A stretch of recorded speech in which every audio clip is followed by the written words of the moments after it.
So eto na nga po mga Sir Gilas, update po tayo, pero bago tayo magsimula hihiling lamang po ako ng isang like, subscribe and pahit na rin po ng notification bell para updated po kayo sa ating mga bagong Gilas update.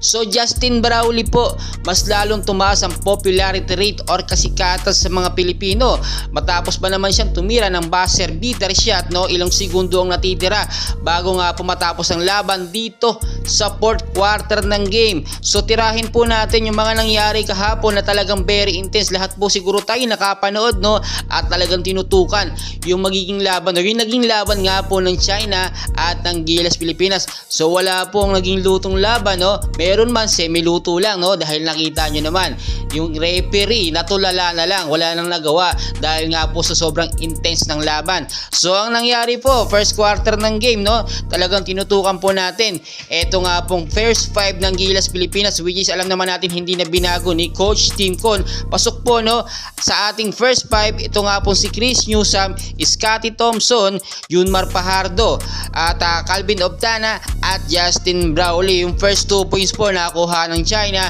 at kasi nakita naman natin mas pinalakas nila yung depensa nila. Napag-aralan nila yung mga galawan ng Gilas Pilipinas, no?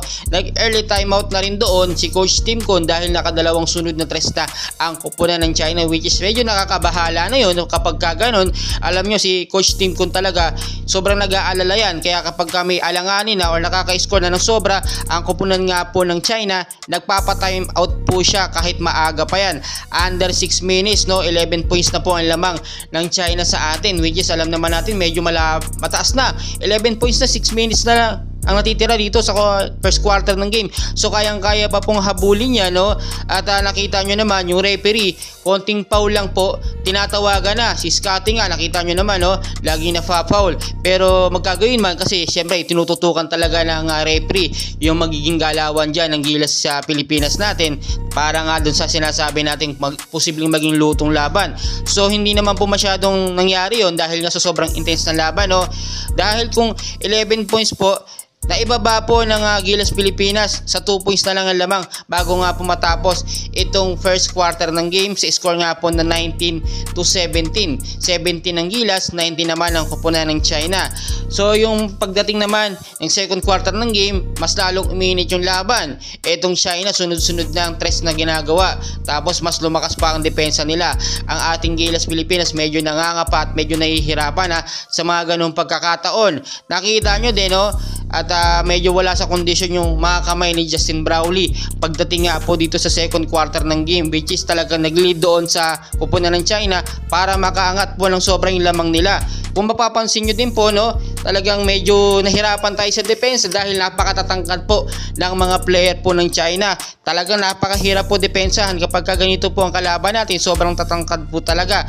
Under 5 minutes pinasok na po si Kwame para dagdag depensa po dito nga po sa second quarter ng game. Under 3 minutes naman puro turnover na ang nangyayari sa Gilas Pilipinas, kaya naman mas lalong lumamang tuloy na lumamang ang kupunan ng China dahil kung mapapansin nyo din parang small ball play ang nangyayari. Ang problema lamang wala tayong mga sharp shooter, sumasablay talaga at hirap na hirap tayo pagdating dito sa first at sa second quarter ng game. So nagtapos po ang second quarter ng game, medyo ang laki na po ng lamang ng China sa atin, which is 30 ang Gilas Pilipinas, 48 points naman ang China, 18 points na po ang lamang, no? So dito na nagkaroon ng kakakaba-kaba. Medyo nag-aalangan na tayo dito kung mananalo ba tayo o hindi. 50-50 na. Ang China nagdiriwang na, no? Parang kampante na sila na mananalo na. Parang inaangasan na nga tayo na siyempre teritoryo nila yun, home court nila, tapos lamang pa sila ng 18 points dito nga po sa second quarter, no? Yung third and fourth parang mani-mani na lang sa kanila, pero doon sila nagkamali pagdating ng third quarter ng game, no? Nakita nyo naman si Justin Brawley bumabanat na o lumalabas na yung kanyang mga 3-point shot, no? At hindi na talaga mapigilan yon.